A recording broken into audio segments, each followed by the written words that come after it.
Okay, Sounds great. good. Well, it's a pleasure meeting you. Have we met in the past? We have not met in the past. Honestly, I've never seen you guys live, and I've wanted to.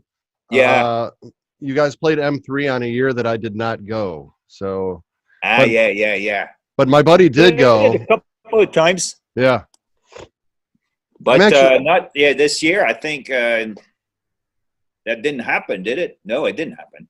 no, no, it didn't. M3 is always a great time, Unfortunately, dude. Oh my God, you live far from there. I do. I actually live in Michigan. Also, you're But up north. Oh, you're far off. yeah, but my buddy lives in Pennsylvania, and we went there. It was a great time. Loved it.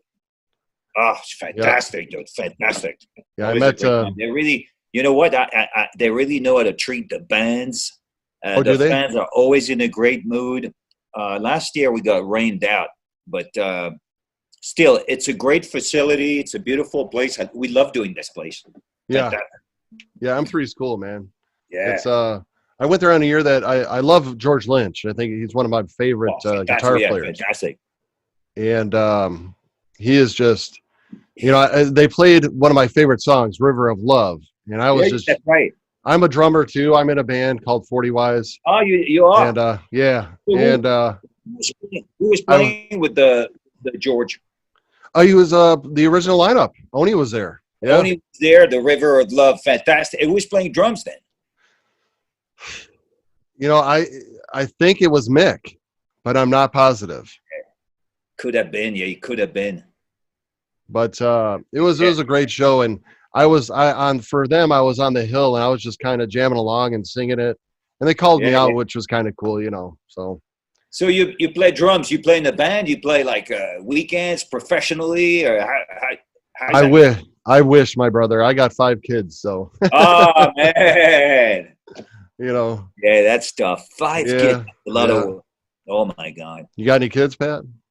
No, no kids. I was never the type. I don't think I would have made a good father. I Well, would have been. I don't know. you But I respect what my parents did. I yeah. respect you doing it because oh my God, the Well, amount of work, attention, energy, money is oh it's yes. like it's never fucking ending, dude. Yeah. That's so true, my brother. So And do we have to watch our language on your no, I don't channel? give a shit. You say whatever you Okay, want. great. Yeah.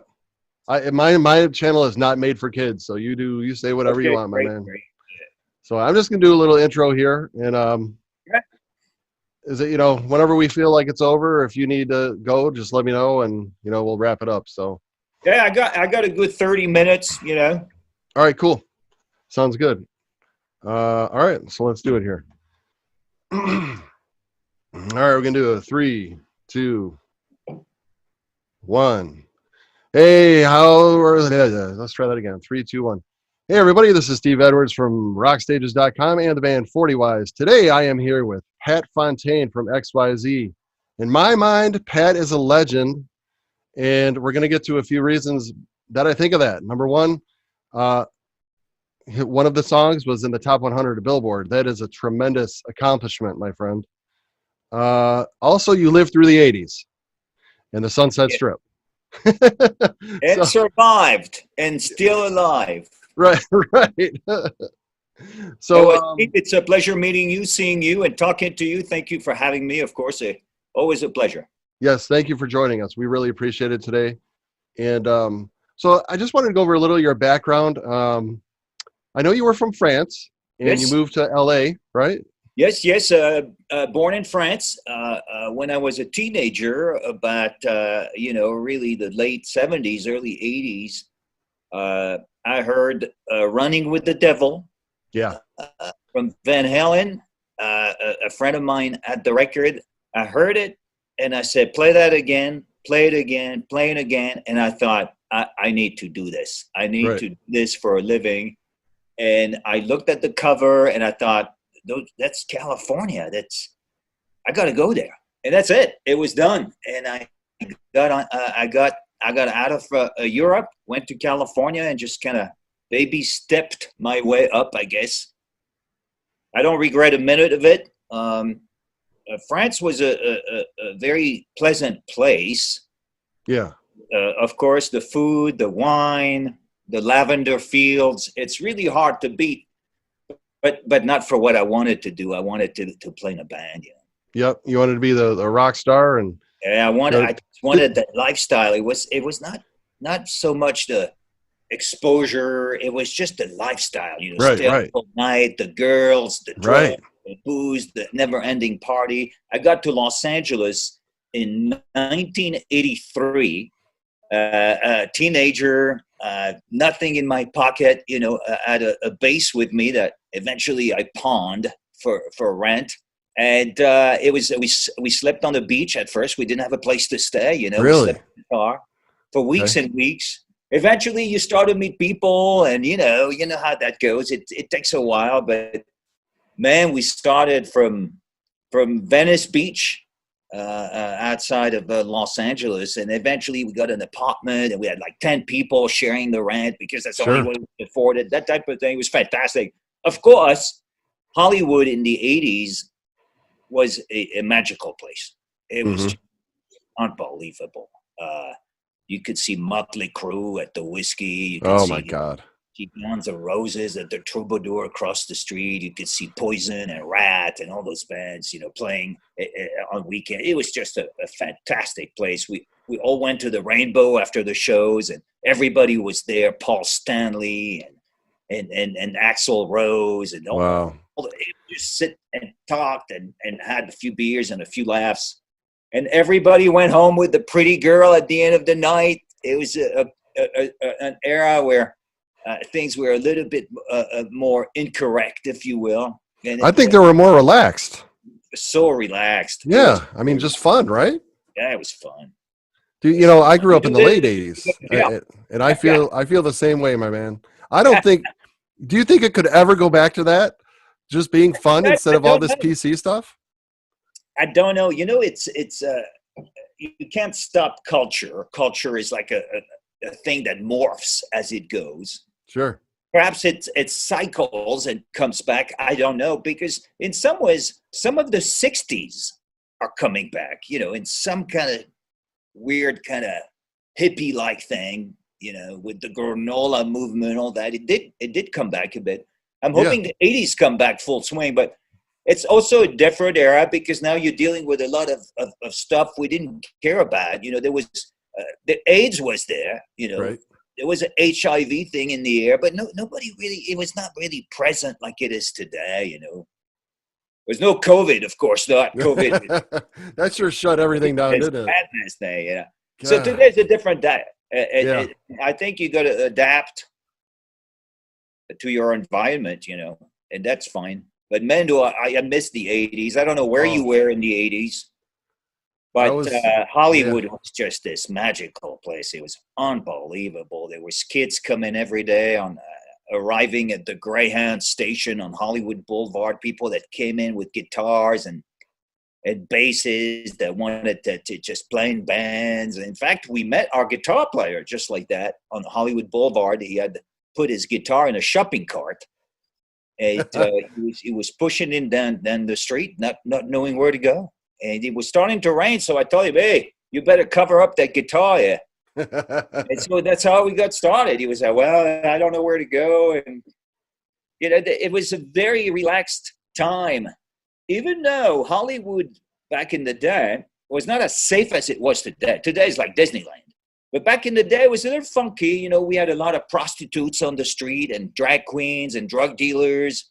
Oh Some yeah. of the neighborhoods and some of the blocks were like a no man's land. It was a bit more edgy than it is today. Today it's organized, computerized, digitalized. Nothing happens. There's a cop at every corner. There's tourists on the street. It's a different world. Different world. Yeah, it is a different world. I miss the '80s too, man. I'm a little bit younger than you. I was, but those four bands you mentioned, I saw them all live. Guns N' Roses, all of them.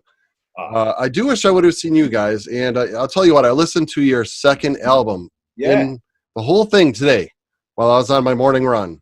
Oh I my got to God. tell you, that is an underrated album. The first three songs are just killer. Face Down in the Gutter and the next two.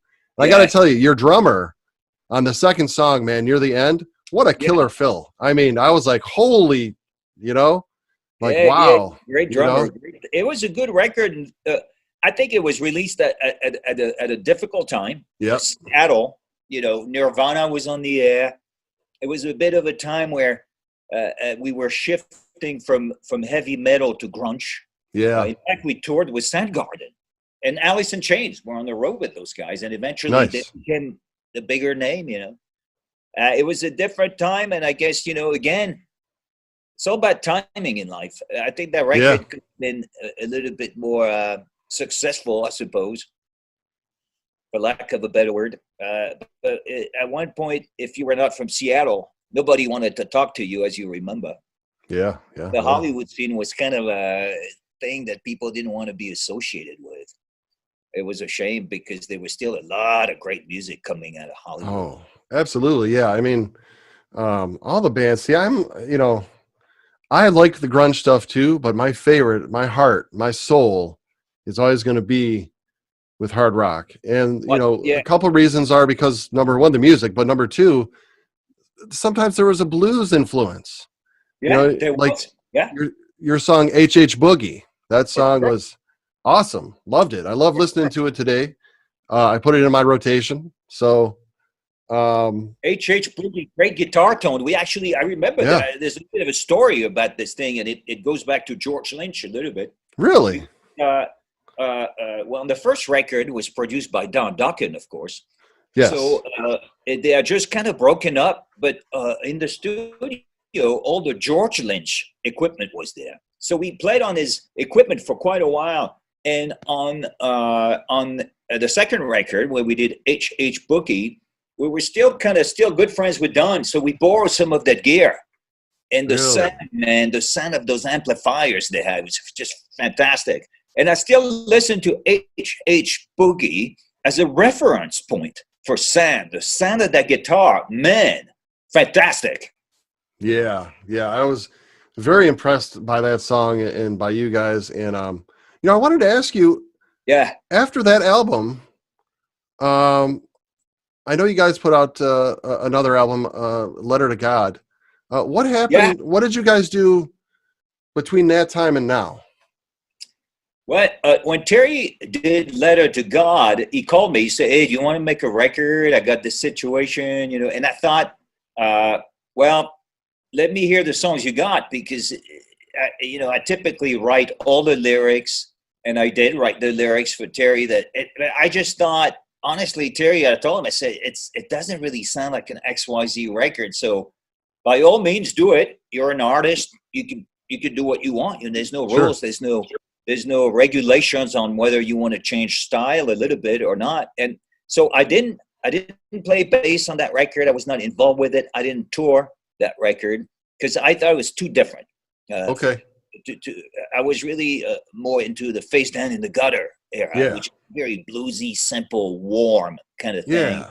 And I kind of didn't feel like experimenting with something different. Hmm. So after the record, Terry was faced with the inevitable, and that was if you were from Hollywood, if you were heavy metal, the scene was dead. It was really dead, and it was all about grunge in Seattle. So we kind of put it to rest for a while. I told Terry, "Look, I'm going to try to do something else." I got signed to another deal on Interscope with a band called Puzzle Gut. We went out as a trio. It was like a punkish kind of thing. We were on the road with Iggy Pop. It was a good time.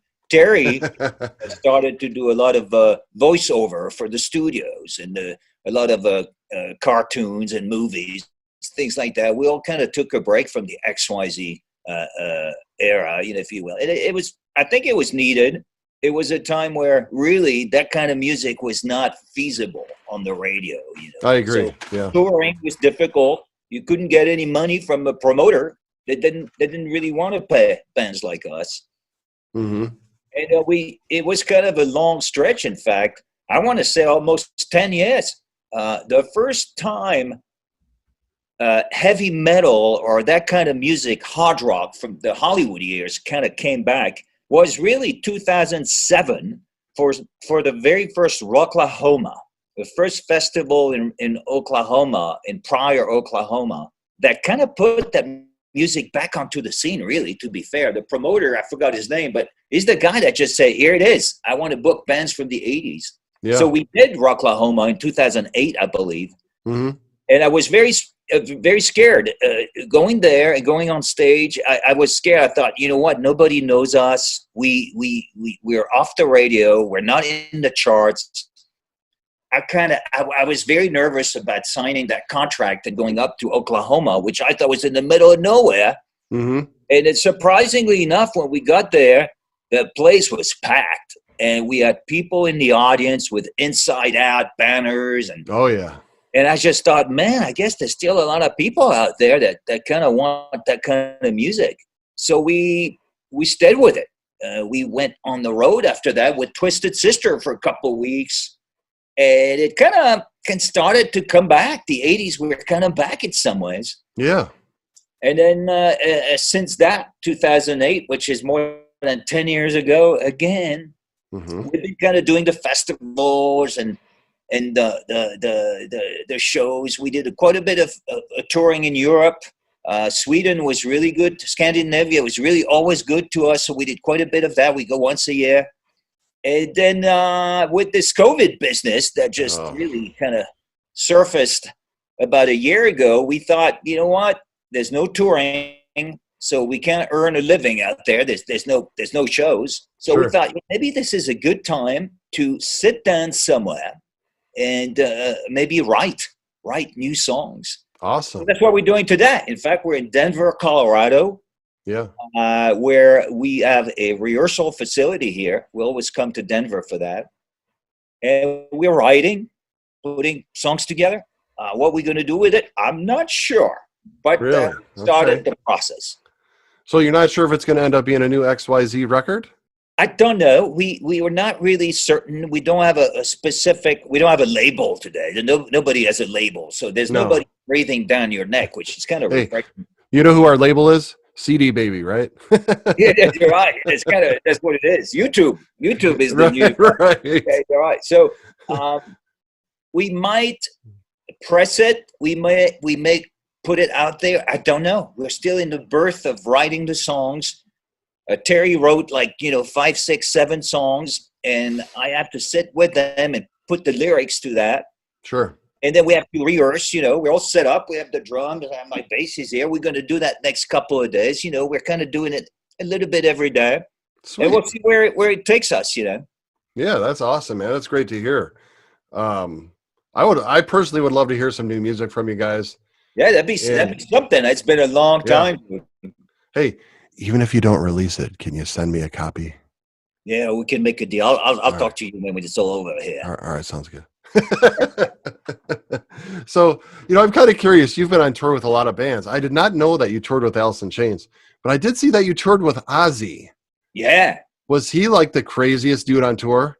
Yeah, actually, it was interesting. It was a couple of shows we did. It was not an extensive tour, but it was a Soundgarden, XYZ, Ozzy, and quickly enough, Soundgarden became much bigger than us, so it was swapped around. We actually got to open for everybody. Ozzy was actually a true gentleman, very soft-spoken, and very much in character, if you will. That's him. That's the way he is, Very kind to us, very kind, very civilized, very polite, very knowledgeable, very educated. He knew a lot about everything. It was kind of interesting. It was really a good time. Cool. What was the craziest tour you were on? Yeah, I got to say that our first tour, the very first thing, in fact, Michigan as a big place in my heart because of that, was the Ted Nugent tour we did in '89. Okay. Man, it was a crazy time because we went from the whiskey, the house of band whiskey, to stadiums like overnight. And just to step on that stage every night before Ted Nugent, it was just, oh my God, I can't believe it. It was just the noise that you hear from the backstage when they tell you over the radio, hey, the lights are down, you guys are on in 5 minutes. You hear the noise, the roar of that crowd. I still think about it when I go to bed at night. It was just an awesome time, awesome experience. Ted Nugent, either you like him or not, he's a big mouth. People like him, people don't. You know, I Sure. like the guy because I like people that speak what they want to speak of. I like people with balls. He has a lot of balls. You may agree with him, you may disagree with him. That's not the point. He's a true character. He's a decent person, really, at the end of the day. And he was nice enough to take us out. And Yeah. we had such a blast every night, night after night. First time on a tour bus. It was such a great new experience for us. I just can't seem to forget about it. Yeah. I mean, Uncle Ted, you know, people are afraid to be themselves these days. I really believe that. I think a lot of people just Yeah, follow. They're just kind of sheep, you know. And I definitely right. respect the man for saying what's on his mind and being true to himself. Oh, And I'm the same way. So you yeah, know, a lot of people dislike me for being me, and that's all right. A lot of that's people like me okay. for being me too. That's So okay. Right. you know, Speech, the right of speech is key to what we're doing. Again, we're in a world where it's politically, everything is politically correct. So everybody is walking on eggshells, you know. I know And it, right? fuck that, dude. Fuck the eggshells. You know, you just say what you want to say. It doesn't matter. You're left or right, middle, center, whatever. Fuck, it doesn't matter. Just say what you want to say. Yep. I tell my kids that all the time. I said, Yeah. just be yourself and say what you want. If people Yeah. get upset, that's their problem. You Hey, know? it is what it is. Yes, sir. That's crazy, man. Uh, I got to tell you, it's been real fun talking to you. If you don't mind, I got a couple more questions. Sure. Um, if you do you think if your original members would have stayed instead of going back to France, do you think XYZ still would have gotten to the point where it did with Inside Out and a That's couple a good albums? question. And to be fair, I still talk to my original drummer uh, about that. You know, they came here with us. Right. It's not what we did was not that difficult, but it had a few challenges. You know, you come to a place where you don't know anyone, you Sure. don't have a place to stay. Uh, it's California, you know. It's a different culture, a different language. Of course, we all had to learn the language. Uh, it's very difficult, and people had families back in Europe, and they missed their families. And after a while, you're thinking the chances of us succeeding are so small that if you look at the big picture, it's a little bit of a bummer. It's easy to say, you know what, it's just not going to work. It's just not going to work. So, and they Hmm. went back home, and I can't blame them for that Oh, because absolutely not. the odds are so minuscule. Even when you're born here with a little bit of money and friends and family, the odds are minuscule. Let's face it. For sure. And the fact that we were capable of a small level of success to the point where really we did this for a living, which is really all I wanted to do. I didn't want to become the next Van Halen. I didn't have my eyes on that. I just wanted to earn a living at playing music. That's all I wanted. A sandwich, a bowl of soup, a place to stay at night. That's all I asked for, you know. Yeah, absolutely. But again, I can't blame anyone for dropping out. It's such a gamble, you know. The gamble is massive. Absolutely. It's worse than Las Vegas. It's a huge gamble, Right. and you got to respect people. People say, you know what, I'm kind of scared this is never going to work out. And you say, okay, well, you know what, for sure, go home, and then we'll replace you with someone that has a little bit more belief, you know. Yeah. And that's what it is. You Yeah. need someone with a little belief, and then you carry on, and eventually, you know, it's a brick at a time. You put that in that wall, you know, and then the wall gets a little bit bigger, and eventually there's something that's solid enough for people to notice, you know. But Right. man, it's tough. And Hollywood was full of bands that good bands, I think, that never saw the light of day, you know. Sure. I feel that way too. I've seen a lot of bands. You know, I used to be in the scene, obviously, when I was Yeah, younger, and you know, I saw a ton of bands. You know, you know, what's crazy is all the little bars that bands used to play are yeah, not. They're not there anymore. no, no, It's like there's no place for any bands to play anymore. And it's different. you know, yeah, way different. Um, No, no. To be fair, I think of it often because I produce up and coming bands in my. I got a studio in Las Vegas where I help out the local guys and shit. And Oh, cool. we always talk about that, which is it more difficult today than 30 years ago? And there's pros and cons. Yeah, I think today you do have the media that could help. You could get on your computer and kind of advertise yourself. We didn't Right. have that at all. True. So there's good today, I think. But at the same time, there's so many people wanting to do that. Mm-hmm. You're submerged in a sea of endless competitors, if you will. Where Right. back in Hollywood 30 years ago, well, this was it. There was maybe 100 bands on the scene, and we all wanted a record deal, and then we fought for it. But there was nobody outside of that. So it was a little bit. Was it easier? I don't know. I kind of think maybe it was.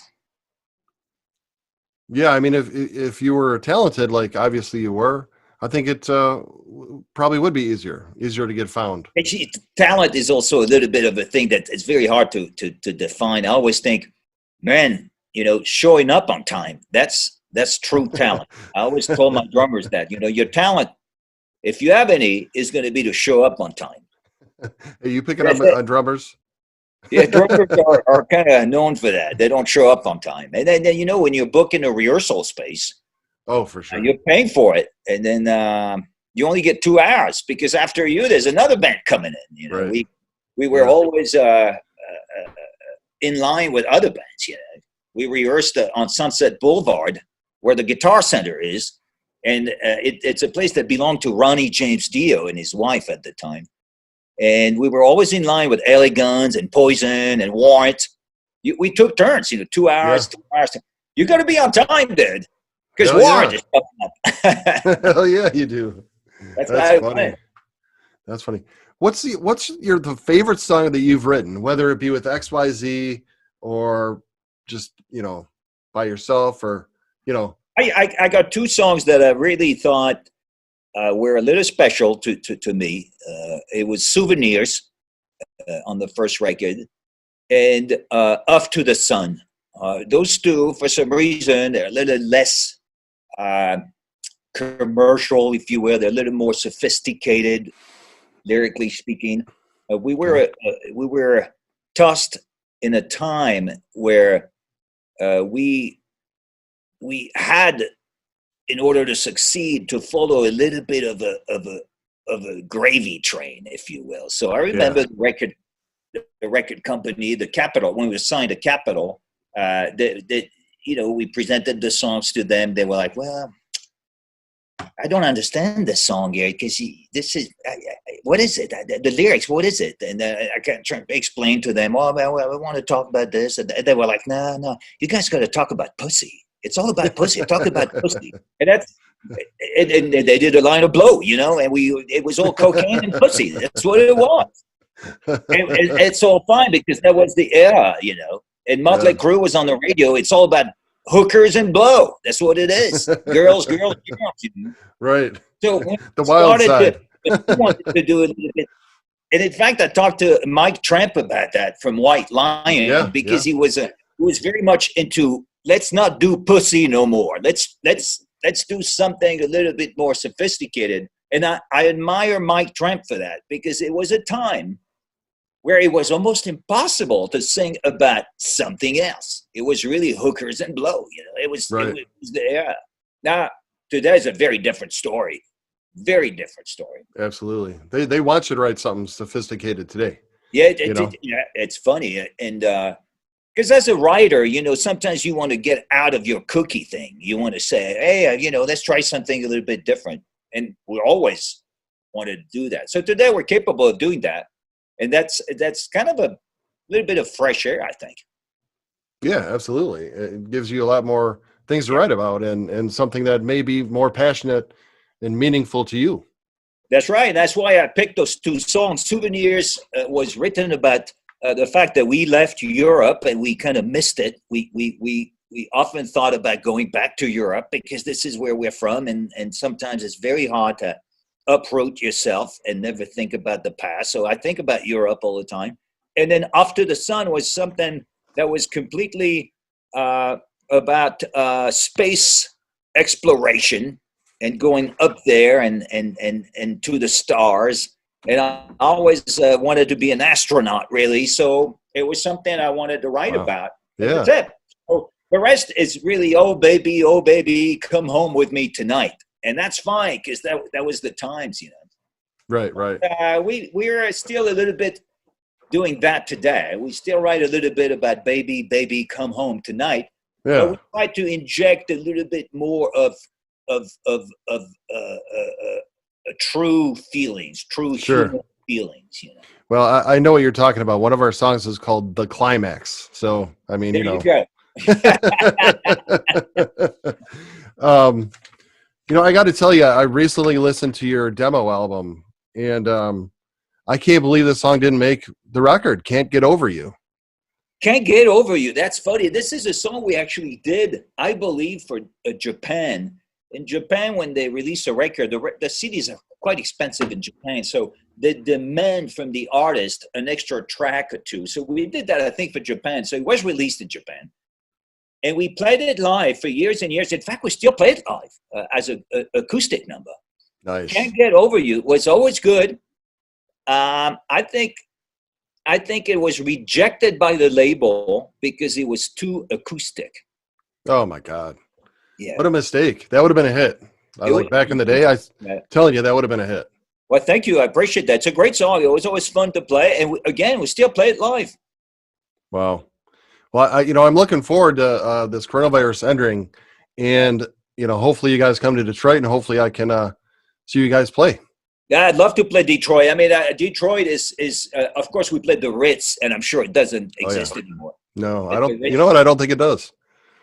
Yeah, it was divided in two. There was like a underage and an age group. And we played Cobo Hall, of course, Cobo Hall with Ted Nugent in I believe, 89 or 1990. So we always had a great time in Detroit. I love Detroit. It went through good times and bad times, as we all know. Sure. But just looking forward to going back to Detroit someday. What's the club there? What's the rock place in Detroit? I would say the Machine Shop in Flint. The Machine Shop. Yeah, I was told about that. The Machine Shop. Yeah. There, there's a small place, real small though, but I mean, Lynch Mob's played there. A lot of guys have played there. It's called the Token Lounge. It's in Westland, but it's real small. Like, yeah, I don't know. Yeah, Machine Shop might be better for you. Well, looked into it. Absolutely. Well, Pat, I think our time is up here. I really enjoyed talking to you. I really appreciate you coming on the show. And for all you stage heads out there, pleasure meeting you. And again, your questions were, I must say, pretty interesting. And I want to thank you for doing a little bit of research on XYZ. It's very much appreciated. Oh, thank you very much, Pat. I appreciate it. And all right, well, we're gonna cut there. Seriously, man, it was great talking to you. Great talking to you. Look, I'll send you a couple of things via email for your logo, pictures, things like that. Yeah. Please keep in touch, dude. Oh, for sure, man. And maybe if you guys come here, or maybe M3, maybe you can help me get backstage or something. Absolutely, that'd be great. But pleasure talking, man. Great talking to you. And I'll see you later. Stay safe. Stay healthy, my friend. Yep. Stay safe through COVID, and we'll see you soon. Thanks, Pat. Appreciate it. Steve.